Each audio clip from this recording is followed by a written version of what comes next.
வணக்கம். மலைமுரசு செய்திகளை விரிவாக பார்ப்பதற்கு முன் தலைப்புச் செய்திகளை பார்க்கலாம்.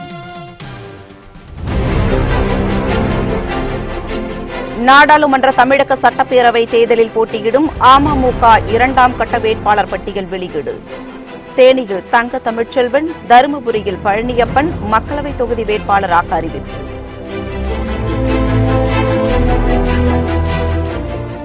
புதுச்சேரி மக்களவைத் தொகுதியில் என்ஆர் காங்கிரஸ் வேட்பாளராக கே. நாராயணசாமி போட்டி. அதிகாரப்பூர்வ அறிவிப்பை வெளியிட்டார் கட்சியின் தலைவர் ரங்கசாமி.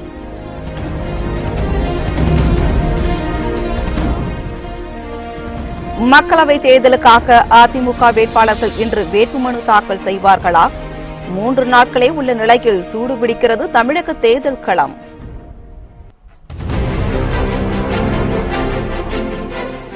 நூற்று 84 தொகுதிகளுக்கான பாஜக வேட்பாளர்கள் பட்டியல் வெளியீடு. வாரணாசியில் பிரதமர் மோடி மீண்டும் போட்டி. தமிழகத்தில் கனிமொழியை எதிர்த்து தமிழிசை சவுந்தரராஜன் தூத்துக்குடி தொகுதியில் பலப்பரீட்சை.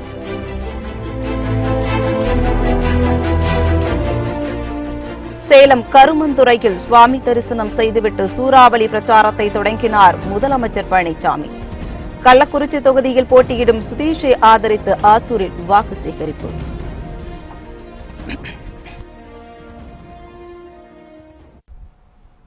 இனி விரிவான செய்திகளை பார்க்கலாம். மக்களவை மற்றும் சட்டமன்ற தேர்தலுக்கான 2ஆம் கட்ட வேட்பாளர் பட்டியலை அம்மா மக்கள் முன்னேற்றக் கழகம் வெளியிட்டுள்ளது. ஏற்கனவே 24 மக்களவை மற்றும் 9 சட்டமன்ற தொகுதிகளுக்கான வேட்பாளர் பட்டியலை அம்மா மக்கள் முன்னேற்றக் கழகம் அறிவித்துள்ளது. இந்நிலையில் தற்போது 2ஆம் கட்ட வேட்பாளர் பட்டியலை அறிவித்துள்ளது. இதில் அம்மா மக்கள் முன்னேற்றக் கழகத்தின் கொள்கை பரப்பு செயலாளராக உள்ள தங்க தமிழ்ச்செல்வன் தேனி தொகுதியில் போட்டியிடுகிறார். அரக்கோணம் தொகுதியில் வேலூர் கிழக்கு மாவட்ட செயலாளர் பார்த்திபனும், வடசென்னை தொகுதியில் சந்தான கிருஷ்ணனும் போட்டியிடுகின்றனர். முன்னாள் அமைச்சர் பழனியப்பன் தருமபுரி தொகுதியிலும், அம்மா மக்கள் முன்னேற்றக் கழக அமைப்பு செயலாளர் பாண்டுரங்கம் வேலூர் தொகுதியிலும், மாவட்ட செயலாளர் கணேசமூர்த்தி கிருஷ்ணகிரி தொகுதியிலும், சுரபி கல்வி நிறுவனர் ஜோதி முருகன் திண்டுக்கல் தொகுதியிலும் போட்டியிடுகின்றனர். இதேபோல் திருவண்ணாமலை தொகுதியில் வேலூர் மேற்கு மாவட்ட அம்மா பேரவை செயலாளர் ஞானசேகரன் போட்டியிடுகிறார். முன்னாள் அமைச்சர் செந்தமிழன் ஆரணி தொகுதியிலும், விழுப்புரம் தெற்கு மாவட்ட செயலாளர் கோமிகி மணிகன் கள்ளக்குறிச்சியிலும் போட்டியிடுவதாக அறிவிக்கப்பட்டுள்ளது.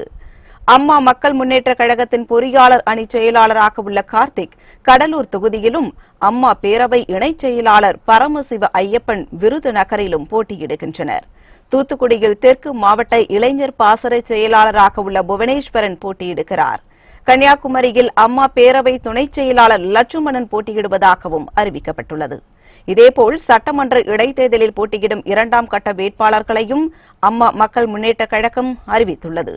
வேலூர் கிழக்கு மாவட்ட நெமிலி ஒன்றிய செயலாளர் மணி சோளிங்கர் தொகுதியிலும், தருமபுரி மாவட்ட செயலாளர் ராஜேந்திரன் பாப்பிரெட்டிப்பட்டியிலும் போட்டியிடுகின்றனர்.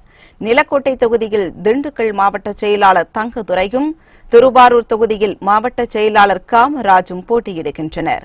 இதேபோல் அம்மா மக்கள் முன்னேற்றக் கழக பொருளாளரும் மாவட்ட செயலாளருமான ரங்கசாமி தஞ்சாவூரில் போட்டியிடுகிறார்.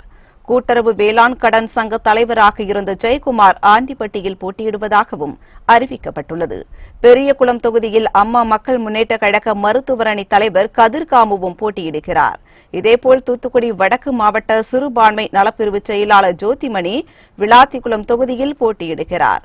புதுச்சேரி மாநில வர்த்தக அணி செயலாளர் முருகசாமி தட்டாஞ்சாவடி தொகுதியில் போட்டியிடுவதாகவும் அறிவிக்கப்பட்டுள்ளது. அதிமுக வேட்பாளர்கள் இன்று வேட்புமனு தாக்கல் செய்ய உள்ளதாக அறிவிப்பு வெளியாகியுள்ளது. தமிழகத்தில் 20 மக்களவை தொகுதிகளுக்கும் 18 சட்டமன்ற தொகுதி இடைத்தேர்தலுக்கும் அதிமுக வேட்பாளர்களை அறிவித்துள்ளது. இதனையடுத்து தமிழகத்தில் வேட்புமனு தாக்கல் 3வது நாளாக நேற்றும் நடைபெற்றது. சனி ஞாயிற்றுக்கிழமைகளில் வேட்புமனு தாக்கல் கிடையாது என்பதால் மார்ச் 25, 22, 25, 26 ஆகிய 3 நாட்களே வேட்புமனுக்களை தாக்கல் செய்வதற்கு உள்ளன. இந்நிலையில் அதிமுக வேட்பாளர்கள் அனைவரும் இன்று காலை 11:30 மணியிலிருந்து நண்பகல் 12 மணிக்குள் வேட்புமனுக்களை தாக்கல் செய்வார்கள் என எதிர்பார்க்கப்படுகிறது.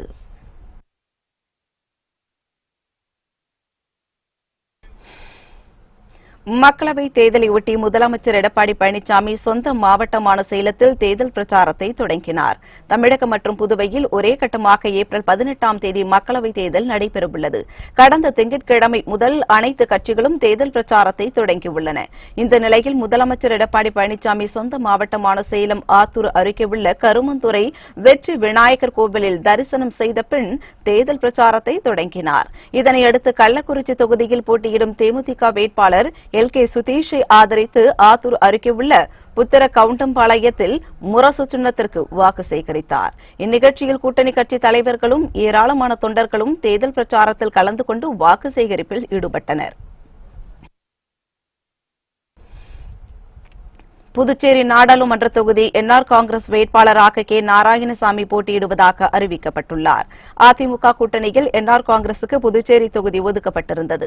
இந்த நிலையில் புதுச்சேரி நாடாளுமன்ற தொகுதி என்ஆர் காங்கிரஸ் வேட்பாளராக கே. நாராயணசாமி போட்டியிடுவதாக அறிவிக்கப்பட்டுள்ளார்.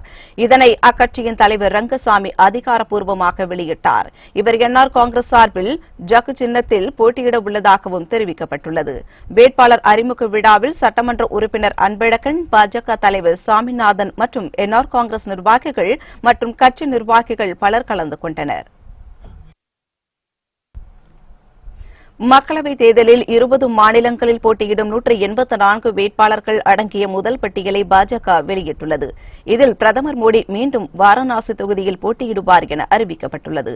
நாடாளுமன்ற தேர்தலில் பாஜக சார்பில் போட்டியிடும் 184 வேட்பாளர்கள் கொண்ட முதல் பட்டியலை மத்திய சுகாதாரத்துறை அமைச்சர் ஜே.பி. நட்டா டெல்லியில் வெளியிட்டார். அதன்படி மக்களவைத் தேர்தலில் வாரணாசி தொகுதியில் பிரதமர் நரேந்திர மோடி மீண்டும் போட்டியிடுகிறார். பாஜக மூத்த தலைவர் அத்வானி போட்டியிட்ட தொகுதியான காந்தி நகர் தொகுதியில் பாஜக தேசிய தலைவர் அமித்ஷா இம்முறை களம் காண்கிறார்.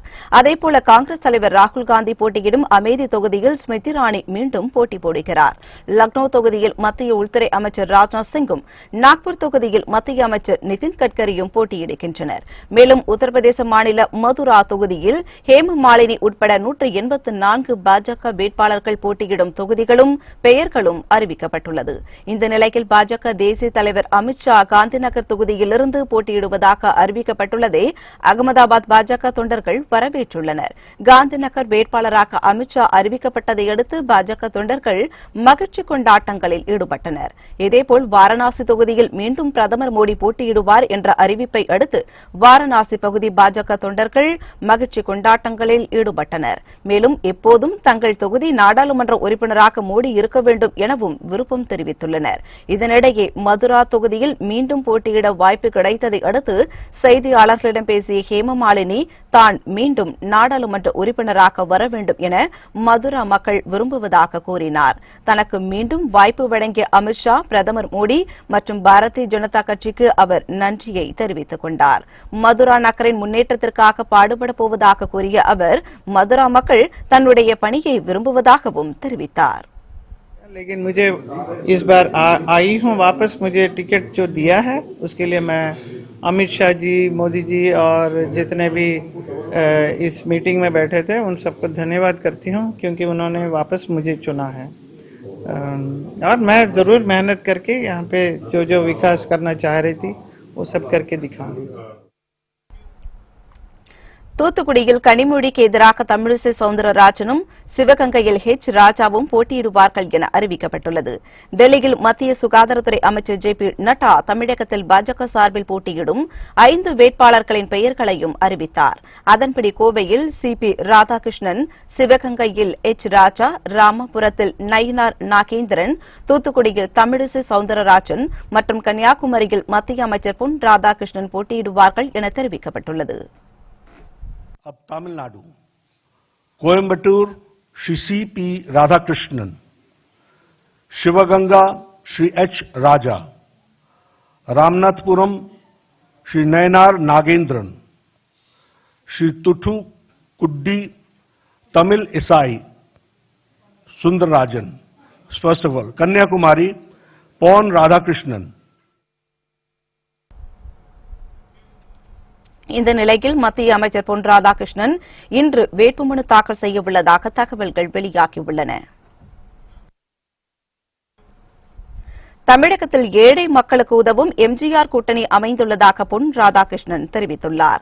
கன்னியாகுமரி தொகுதியில் போட்டியிடும் பாஜக வேட்பாளர் பொன் ராதாகிருஷ்ணன் நாகர்கோவிலில் செய்தியாளர்களுக்கு பேட்டியளித்தார். அப்போது ஓட்டுக்கு பணம் வாங்குவது தொடர்பாக கேட்ட கேள்விக்கு பதிலளித்த அவர், ப. சிதம்பரம் தான் பணம் கொடுத்து சிவந்த கரங்கள் என்று விமர்சித்தார். ஆனால் தற்போது அமைந்து அதிமுக பாஜக கூட்டணி ஏழை மக்களுக்கு உதவும் எம்ஜிஆர் கூட்டணி என்றும் கூறினார். கொடுத்து சிவந்த கரங்கள் அது ஓட்டுக்கு நோட்டு கொடுத்து சிவந்த கரங்கள் அந்த பழக்கத்தில் சொல்லியிருப்பாரு. இது எம்ஜிஆர் கூட்டணி. அவர் ஏழை மக்களுக்கு சாதாரண நேரத்தில் கொடுத்து சிவந்தவர், எல்லாவற்றையும் மக்களுக்கு கொடுத்து இழந்தவர். அப்ப அந்த மீனவ சகோதரர்களை ஏமாற்றி அரசியல் ஆதாயம் தேடக்கூடிய வகையில் அல்லது காழ்ப்புணர்ச்சி ஊக்கப்படுத்தக்கூடிய வகையில் சில பேர் செயல்பட்டு இருக்கிறார்கள். எந்த காரணத்தை கொண்டும் துறைமுகம் நிற்காது, வந்தே தீரும். நான் இது ஓட்டு பிரச்சனைக்காக சொல்ல, என் மீனவ சொந்தங்களுடைய வாழ்க்கை பிரச்சனைக்காக, இந்த மாவட்டத்தில் இருக்கக்கூடிய 20 லட்சம் மக்களுடைய வாழ்க்கை பிரச்சனைக்காக சொல்றேன். இதேபோல் முன்னதாக நாகர்கோவிலில் செய்தியாளர்களுக்கு பேட்டியளித்த பொன் ராதாகிருஷ்ணன் தொடர்ந்து 8வது முறையாக கன்னியாகுமரியில் போட்டியிடுவது மகிழ்ச்சி அளிப்பதாக கூறினார். வருகின்ற பாராளுமன்ற தேர்தலில் கன்னியாகுமரி பாராளுமன்றத்தினுடைய பாரதிய ஜனதா கட்சியின் தேசிய ஜனநாயக கூட்டணி வேட்பாளராக மீண்டும் போட்டியிடுவதற்கு பாரதிய ஜனதா கட்சி பிரதமர் நரேந்திர மோடி அவர்கள் வாய்ப்பினை எனக்கு அளித்திருக்கிறார்கள். அதற்காக பிரதமர் நரேந்திர மோடி அவர்களுக்கும் பாரதிய ஜனதா கட்சியுடைய அகில இந்திய தலைவர் மரியாதைக்குரிய அமித்ஷாஜி அவர்களுக்கும் என்னுடைய பொது வாழ்க்கையிலே உற்சாகம் அளித்து என்னை ஊக்கப்படுத்திக் கொண்டிருக்கின்ற கன்னியாகுமரி மாவட்டத்தினுடைய மக்களுக்கும் என்னுடைய நன்றியும் வணக்கத்தையும் தெரிவித்துள்ளேன். ராகுலை பிரதமர் வேட்பாளராக ஸ்டாலினை தவிர மற்ற கூட்டணி கட்சிகள் முன்மொழியவில்லை என தமிழிசை சவுந்தரராஜன் குற்றம் சாட்டியுள்ளார். மதுரை விமான நிலையத்தில் செய்தியாளர்களை சந்தித்த அவர், மக்களவை சட்டசபை இடைத்தேர்தலுக்கான கூட்டணி கட்சிகளுடன் இணைந்து 40 தொகுதிகளிலும் வேட்பாளரை ஆதரித்து பிரச்சாரம் மேற்கொள்வோம் என்றார். நாடு பாதுகாப்புடன் இருப்பதற்கு பிரதமர் மோடியே மீண்டும் ஆட்சிக்கு வர வேண்டும் என முதலமைச்சர் பழனிசாமி கூறியதை வரவேற்பதாகவும் தமிழிசை தெரிவித்தார். ஆனால் காங்கிரஸ் கூட்டணி பொறுத்தவரையில் பிரதமர் வேட்பாளர் யார் என்று அறிவிக்க முடியுமா என கேள்வி எழுப்பிய அவர், ஸ்டாலின் மட்டுமே ராகுல் காந்தியை பிரதமர் வேட்பாளராக அறிவித்துள்ளதாகவும் மற்ற கூட்டணி கட்சிகள் அவரை முன்மொழியவில்லை எனவும் குறிப்பிட்டார். இந்த நாடு பாதுகாப்பாக இருக்க வேண்டும் என்றால் மரியாதைக்குரிய நரேந்திர மோடி அவர்கள் தான் மறுபடியும் பிரதமராக வர வேண்டும் என்றும், திராவிட முன்னேற்ற கழகம் தனது பிரதமர் வேட்பாளரை அறிவிக்க முடியுமா என்று கேட்டார். உடனே ஸ்டாலின், நான் பிரதமர் வேட்பாளரை நான் அறிவிக்கிறேன், அவர் தான் ராகுல் என்று சொல்கிறார். இது தமிழகத்தில் அறிவிக்கிறது இல்ல சகோதரர் ஸ்டாலின் அவர்களே.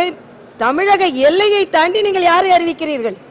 ஸ்டாலினை பொறுத்த வரைக்கும் தமிழகத்துக்கு ஒரு பிரதமர், மற்ற மாநிலங்களுக்கெல்லாம் ஒரு பிரதமர் என்ன நினைத்துக் கொண்டிருக்கிறாரோ என்னவோ தெரியல.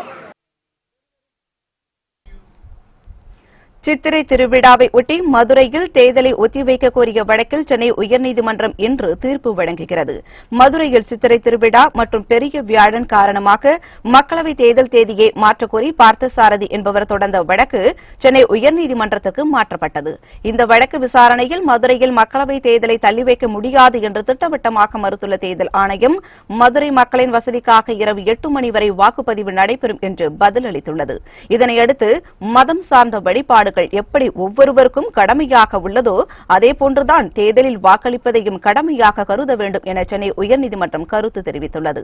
இதனைத் தொடர்ந்து விசாரணையை ஒத்திவைத்த சென்னை உயர்நீதிமன்றம் இந்த வழக்கில் தீர்ப்பு இன்று வழங்குகிறது. முன்னாள் அமைச்சர் பாலகிருஷ்ணா ரெட்டி வழக்கில் கண்ணை மூடிக்கொண்டு நீதிபதி தீர்ப்பு வழங்கியுள்ளதாக KP முனுசாமி குற்றம் சாட்டியுள்ளார். மக்களவை சட்டமன்ற இடைத்தேர்தல் வேட்பாளர்கள் அறிமுக கூட்டம் மற்றும் அனைத்து கட்சிகளின் செயல் வீரர்கள் ஆலோசனைக் கூட்டம் ஓசூரில் நடைபெற்றது. இதில் கலந்து கொண்டு பேசிய கிருஷ்ணகிரி நாடாளுமன்ற அதிமுக வேட்பாளர் KP முனுசாமி, மத்தியில் நிலையான ஆட்சியும் திறமை தியாகம் கொண்டவர்கள் மீண்டும் பிரதமராக வர வேண்டும் என்றும் இந்த அனைத்து பண்புகளும் பிரதமர் மோடியிடம் இருப்பதாகவும் தெரிவித்தார். அதிமுகவிற்கு துரோகம் செய்துவிட்டு வெளியேறியதால் தான் 18 தொகுதிக்கும் இடைத்தேர்தல் நடைபெறுவதாக அவர் குறிப்பிட்டார்.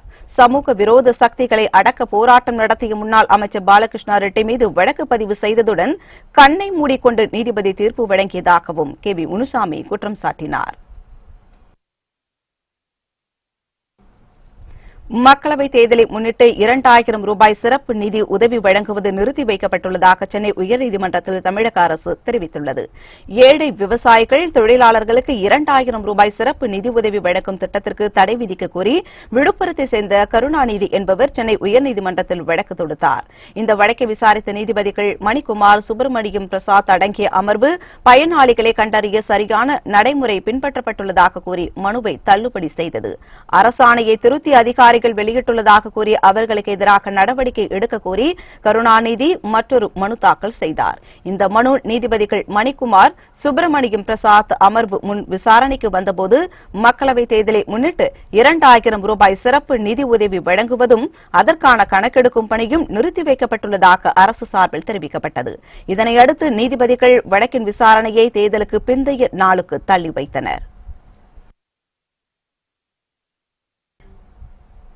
திருச்செந்தூர் சுப்பிரமணிய சுவாமி திருக்கோவிலில் பங்குனி உத்திர திருவிழாவை முன்னிட்டு பல்லாயிரக்கணக்கான பக்தர்கள் சுவாமி தரிசனம் செய்தனர். தூத்துக்குடி மாவட்டம் திருச்செந்தூரில் முருகனின் அறுபடை வீடுகளில் 2ஆம் படை வீடான சுப்பிரமணிய சுவாமி கோவில் அமைந்துள்ளது. பங்குனி உத்திர திருவிழாவை ஒட்டி இக்கோவிலில் சுவாமிக்கு விஸ்வரூபம், உதயம், மார்த்தாண்ட உள்ளிட்ட சிறப்பு அபிஷேக ஆராதனைகள் நடைபெற்றது. இதனையடுத்து பந்தல் மண்டபம் முகப்பில் குமர விடங்க பெருமான் சுவாமிக்கும் வள்ளியம்மனுக்கும் தோல் மாலை மாற்றும் நிகழ்ச்சி நடைபெற்றது. அதன் பின்னர் சுவாமி அம்மன் திருவீதி விழா வந்து 108 மகாதேவர் சந்நிதி முன்பு திருக்கல்யாண வைபவம் நடைபெற்றது.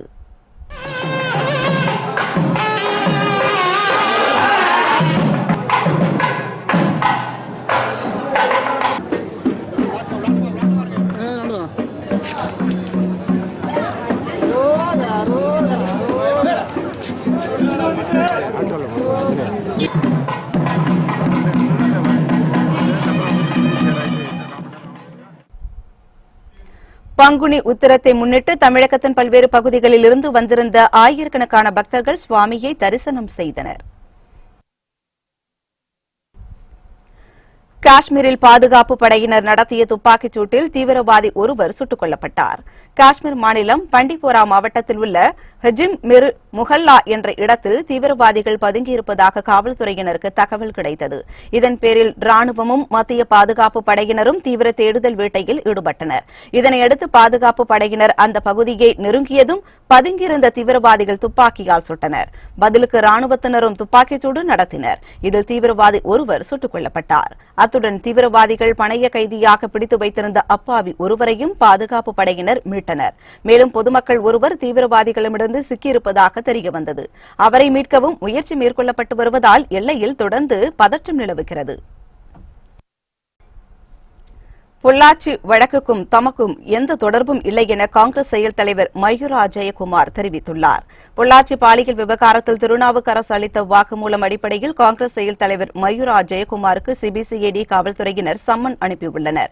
இதன்படி அவர் கோவை சிபிசிஐடி அலுவலகத்தில் ஆஜராகி விளக்கம் அளித்தார்.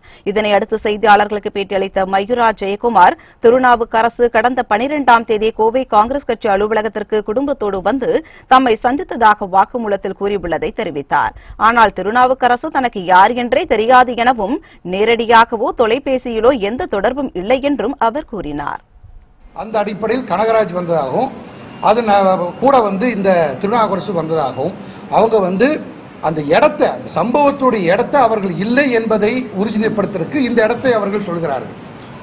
இந்த இடத்துல எதுவும் தனியா ரகசியம் இருக்கல. கூட்டமாகத்தான் நம்ம பார்த்துருக்கோம். எல்லாத்தையும் யாரையும் தனியா பார்க்கல. அதை இன்னும் கூட அவருடைய முகம் எனக்கு ரெஜிஸ்டரே ஆகலை. இன்னும் யார் என்பது எனக்கு தெரியாது, திருநாவுக்கரசு யார் என்பது தெரியாது. கனகராஜே எனக்கு வந்து இப்போ சிபிசிடியில் முகத்தை காமிச்சுக்க தான் இதுக்கு முன்னாடி ரொம்ப வருஷம் முன்னாடி பார்த்துருக்கேன் அப்படிங்கிற எனக்கு ஒரு நினைவு வந்தது. எனக்கு நேரடியாக நான் அவங்க கூட ஒர்க் பண்ணல. இங்கே பொள்ளாச்சியினுடைய ராஜசேகர், கேஎல்சி ராமகிருஷ்ணன், செந்தில் இவங்க தான் அவங்களை அழைச்சிட்டு வந்திருக்கிறாங்க. எந்த விதத்திலையும் என்ன நேரடியாக எந்த தொடர்புமே கிடையாது. இதற்கு முன்னாடி இவங்க கூட நான் நேரடியாகவும் பேசினதில்லை, தொலைபேசியிலும் பேசினதில்லை, எந்த விதத்திலையுமே அவங்களோட எந்த கான்டாக்டும் இல்லை. பல பேர் வர்றாங்க, பல பேர்த்த பார்க்குற மாதிரி அவங்களையும் அன்னைக்கு பார்த்தேன், அவ்வளோதான். தவிர எந்த வகையிலுமே இந்த சம்பவத்துக்கும் எனக்கும் எந்த தொடர்பும் இல்லை. வேலூரில் உரிய ஆவணங்கள் இன்றி காரில் கொண்டுவரப்பட்ட 23 லட்சம் ரூபாயை தேர்தல் பறக்கும்படை அதிகாரிகள் பறிமுதல் செய்தனர். நாடாளுமன்ற தேர்தலை முன்னிட்டு தமிழகம் முழுவதும் பறக்கும் படையினர் தீவிர வாகன சோதனையில் ஈடுபட்டு வருகின்றனர். வேலூர் மாவட்டத்தில் உரிய ஆவணங்கள் இன்றி காரில் கொண்டுவரப்பட்ட 23 லட்சம் ரூபாயை பறிமுதல் செய்த பறக்கும் படையினர் வேலூர் வட்ட ஆட்சியர் அலுவலகத்தில் ஒப்படைத்தனர். பின்னர் அதனை மூடி முத்திரையிட்டு கருவூலத்தில் வைத்தனர். வேலூர் மாவட்டத்தில் ஒரே நாளில் மட்டும் தேர்தல் பறக்கும் படையினர் நடத்திய ஆய்வில் 30 லட்சம் ரூபாய் பறிமுதல் செய்யப்பட்டது. திருவாரூர் மாவட்டத்தில் 45,000 ரூபாய் மதிப்புள்ள போதைப் பொருட்கள் பறிமுதல் செய்யப்பட்டன. நாடாளுமன்ற தேர்தலை ஒட்டி தமிழகம் முழுவதும் தீவிர வாகன சோதனை நடைபெற்று வருகிறது. இதன் ஒரு பகுதியாக திருவாரூர் மாவட்டம் திருத்துறைப்பூண்டியில் உள்ள பெண்ணவாசல் அருகே வாகன சோதனை நடைபெற்றது. அப்போது கும்பகோணத்தை சேர்ந்த சரக்கு வண்டியை சோதனை செய்ததில் 1500 கிலோ எடையுள்ள தடை செய்யப்பட்ட போதைப் பொருள் பறிமுதல் செய்யப்பட்டது. இதன் மதிப்பு 45,000 ரூபாய் ஆகும். இதனை பறிமுதல் செய்த அதிகாரிகள் போதைப் பொருளை கடத்திய நபர்கள் குறித்து விசாரணை மேற்கொண்டு வருகின்றனர். ஆபாச வீடியோக்கள் பதிவேற்றம் தொடர்பாக பேஸ்புக், வாட்ஸ்அப் நிறுவனங்கள் பதிலளிக்க வேண்டும் என உயர்நீதிமன்ற மதுரை கிளை அதிரடியாக உத்தரவிட்டுள்ளது. திருப்பூர் மாவட்டம் காங்கேயம் பகுதியைச் சேர்ந்த கார்த்திகேய சிவசேனாதிபதி, விருதுநகரை சேர்ந்த கருப்புசாமி பாண்டியன் ஆகியோர் மதுரை உயர்நீதிமன்ற மதுரை கிளையில் தாக்கல் செய்துள்ள மனுவில் பெண்கள், சிறுமிகளுக்கு எதிரான பாலியல் வன்கொடுமை சம்பவங்கள் அதிகரித்து வருவதற்கு தீர்வு காண வேண்டும் என தெரிவிக்கப்பட்டுள்ளது. ஓய்வு பெற்ற பெண் நீதிபதி தலைமையில் அனைத்து பெண்கள் பாதுகாப்பு குழு ஏற்படுத்த வேண்டும் எனவும், பாதிக்கப்பட்டவர்கள் புகார் கொடுத்தால் அவர்களுக்கு மறுவாழ்வு, பாதுகாப்பு உள்ளிட்ட அனைத்து வகையான வழிகாட்டுதல்களை வழங்க வேண்டும் எனவும் அதில் கூறப்பட்டுள்ளது. மேலும் சமூக வலைதளங்களில் தவறான புகைப்படங்கள், ஆபாச வீடியோக்களை பதிவேற்றம் செய்பவர்களையும் இணையதளத்தில் உள்ள தவறான முகவரிகளை கண்டறிந்து நீக்கவும் புதிய மென்பொருளை கண்டுபிடித்து செயல்படுத்த உத்தரவிட வேண்டும் என்றும் அந்த மனுவில் கூறப்பட்டுள்ளது. இந்த மனுவை விசாரித்த நீதிபதிகள் என் கிருபாகரன், எஸ் சுந்தர் ஆகியோர் அடங்கிய அமர்வு இது தொடர்பாக தமிழக அரசின் சமூக நலத்துறை செயலாளர், சட்டத்துறை செயலாளர், பேஸ்புக், வாட்ஸ்அப் நிறுவனங்களின் தென்னிந்திய மண்டல நிர்வாகிகள் ஆகியோர் பதிலளிக்க வேண்டும் என உத்தரவிட்டுள்ளது.